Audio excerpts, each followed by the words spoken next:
think of water waves, but there are other kinds, as we've seen. And most important to us, for practical purposes, are waves we can't even see. Sound, light and radio, for example. But all waves, visible or not, have certain features in common.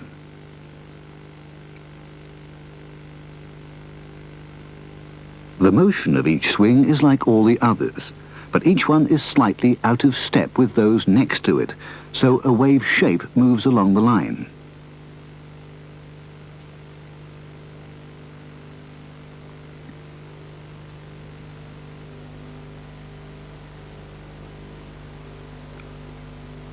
Waves are oscillations that are copied right down the line, each with a slight delay.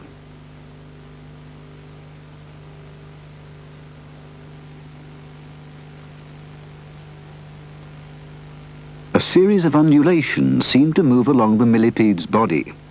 It's rather the sort of thing we can get with a coiled spring. It's called a compression wave.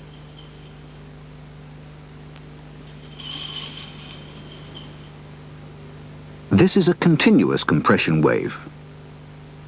Concentrate on just one of the yellow bars and you can see that it simply oscillates to and fro over a small distance.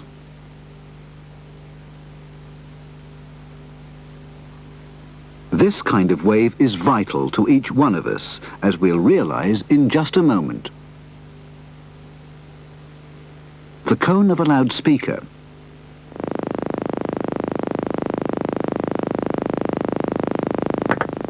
Sounds are made by things that vibrate. Here it is in slow motion.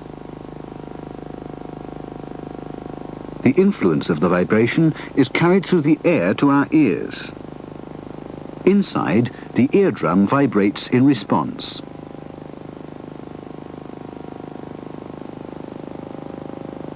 But how is the sound energy actually carried through the air? Let's put a candle in front of the loudspeaker and switch on. Once again in slow motion. Notice the flame moves just as the cone does, so clearly the air itself must be moving to and fro. It's not hard to imagine that sound is carried by this sort of wave motion in the air. It's the compression wave we saw a few moments ago.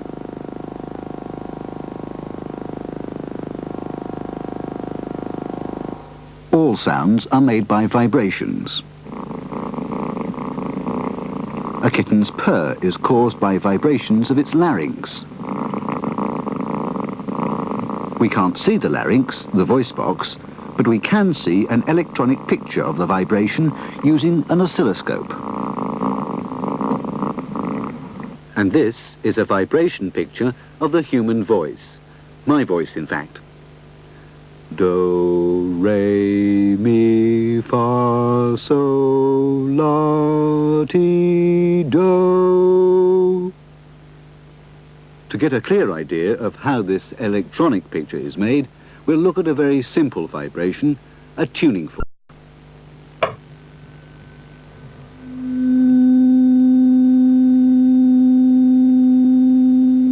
Let's see exactly what this vibration picture means. Seen in slow motion, this is how the tuning fork moves. And the spot matches the movement exactly. Now watch. The spot is moving across the screen as it goes up and down. And this shows that the speed of the movement sideways is steady.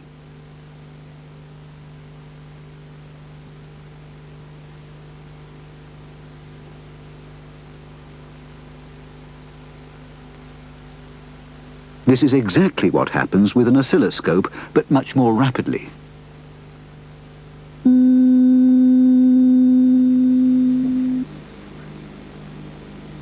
This sound synthesizer at the BBC's radiophonic workshop can create sounds using electronics.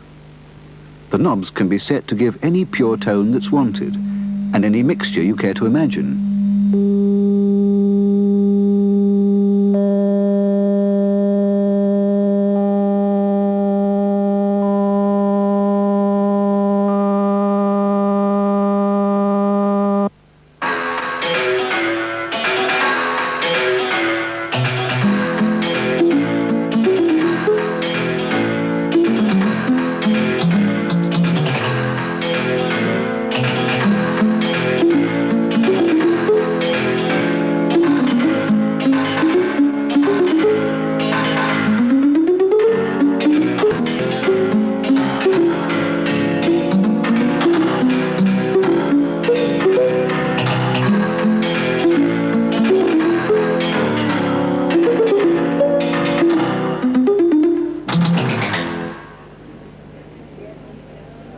now may I introduce Mr. Michael Rodd. Ladies and gentlemen, your attention, if you please. It's my duty to bring to your notice a most curious phenomenon, the details of which will become clear to you in a very few moments. Now, the effect to which I refer is the strange sound of my voice. Now, it may not sound strange to you, because you believe that I am talking to you inside an auditorium. Whereas, in truth, I'm out in the open air. It's a trick achieved by electronically processing my voice. But why should the same voice sound different inside and out? Because outside, there are very few surfaces which will reflect the sound waves back towards me, producing echoes and reverberations. But inside, the very opposite is true. Most rooms have at least 4 walls, a floor, and a ceiling, and all of these are surfaces capable of producing echoes and reverberations. But this is a room which has no echoes, because its reflective surfaces, its floor, its walls, and its ceiling have all been covered with special sound-absorbing plastic foam wedges. This is an anechoic chamber, a dead room. They use it for testing sound equipment like loudspeakers. Because when you're making a really accurate sound test, you want to hear only the sound that comes directly from the loudspeaker. You don't want to hear echoes and reverberations from the reflective surfaces. Now, we've borrowed the anechoic chamber for a demonstration. We're going to try to use sounds to create silence. Across the other side of the chamber, there's an identical loudspeaker, switches, and I'll position myself midway between the 2 loudspeakers. Now, this microphone is the only one operating in the dead room. Through it, you're hearing my voice and anything else that happens here. This control circuit enables me to switch on first one loudspeaker, then the other. Now, listen.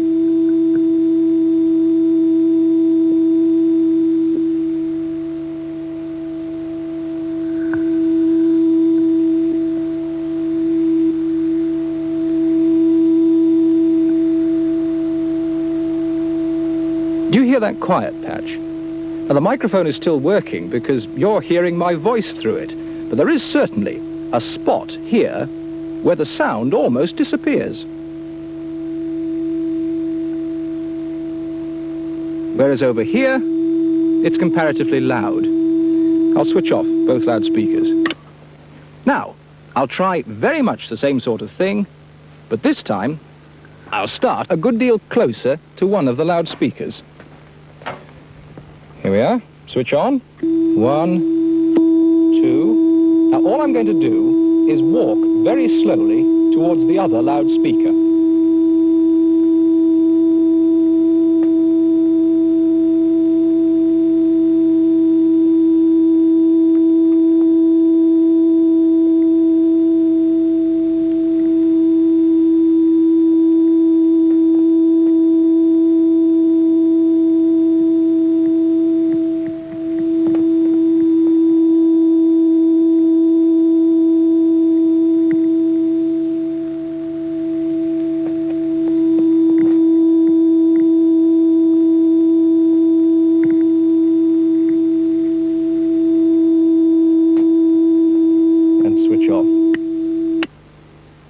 Very strange.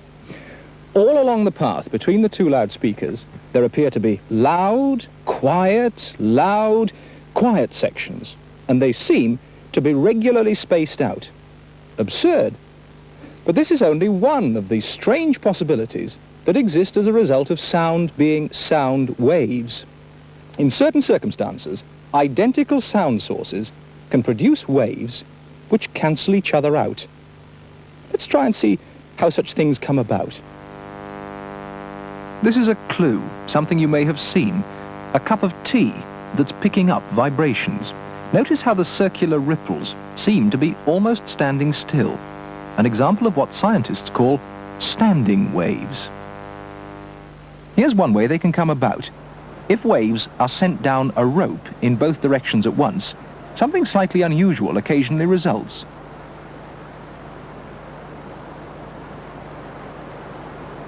This, in fact, is a standing wave.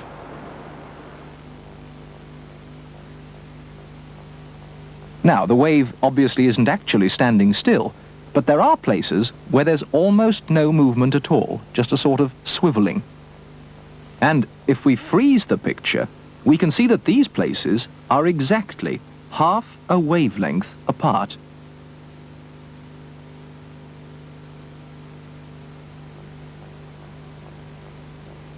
Now, if these were sound waves, the places with no movement would be the quiet patches in the anechoic chamber. But in reality, remember, sounds are compression waves, and this picture represents a standing compression wave. Notice that here there's almost no movement. And no movement here. Once again, the places where there's no movement are like the quiet patches in the dead room. Now, for those who want to puzzle out the details, here are the figures. Distance between the quiet patches, 0.5 meter. Frequency of the sound, 343.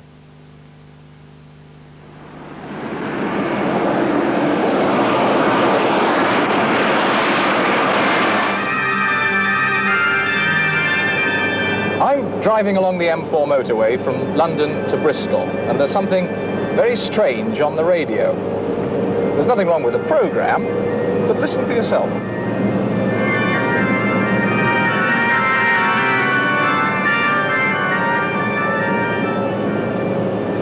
Did you hear that? It went quiet. Listen a little bit longer. There, it's got louder again. Now it's been going loud, quiet, loud, on and off for the last couple of minutes or so. The quiet patches come approximately once every 6 seconds. I know that there's nothing wrong with the radio, and I'm sure that the BBC engineers at the transmitter aren't altering the level of the power. So what is happening? Let's check on some details. First of all, the way the radio is behaving, the loud and the quiet patches, sounds remarkably like what happened in the dead room, the room which has no echoes. But I'm driving along the motorway at something approaching 65 miles an hour, so clearly the quiet patches are in this case a good deal further apart. And there's another difference, an important difference. I may be hearing sound from the radio, but the radio itself isn't picking up sound. It's picking up radio signals, which it converts into the sound that I can hear. So, though I may appear to be driving through patches of loud and quiet sound, what I'm really doing is driving through patches of strong and weak radio signals.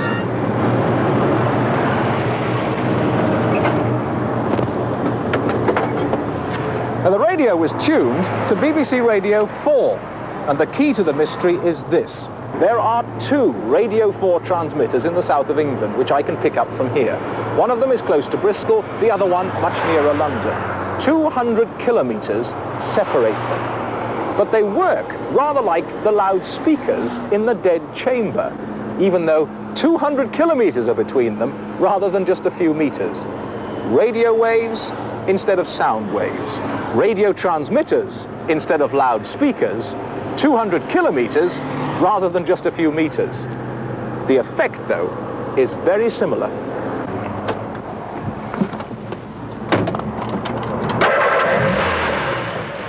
Here are the details. Speed, 29 meters per second. Time intervals, 5.7 seconds. Radio 4 wavelength, 330 meters.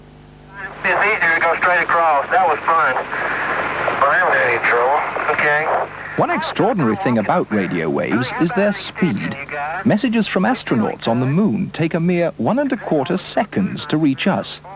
Another fact, the time it takes light to reach us from the moon is precisely the same. And that's no coincidence, because radio and light are both waves. But what's perhaps more surprising is they're both the same sort of waves. They're electromagnetic waves. They're the wave effects of electric fields and magnetic fields. But put it at its simplest, that means that they travel at the same speed, the speed of light, and they're capable of traveling through empty space. They're not like sound waves, for instance, which need something to travel through. Air, for example. So if light and radio waves are the same sort, what are their differences? Because you can see light, you can't see radio. The most crucial difference between the two is their wavelengths. The wavelength of radio waves can be as long as a football pitch. The wavelength of light waves is very, very short. The light you're watching on your television screen at the moment has a wavelength of around a 20,000th of a centimetre. That means 20,000 of those waves would stretch for a distance equal to that side of the pen top across to that side. So if light does consist of waves, are there any odd effects, like the one we discovered with radio waves on the M4, the loud and quiet passages on the radio set? Well, if there are any such strange effects, they occur on a very small scale indeed. Consider this needle. If I use an ordinary slide projector, I can produce a highly magnified shadow picture of the eye of the needle on that screen. There it is, clearly defined. Not too much to that, exactly what you might expect. But now, let's try exactly the same thing, this time using a laser. A laser is nothing more than a lamp which produces very pure light, unlike the white light from the slide projector, which is actually made up of all the colours of the rainbow. Now in front of this laser, we've mounted an identical needle, right in the path of the beam. Let's see what sort of a shadow picture the laser casts. If light travels in straight lines, how do you explain a shadow like this?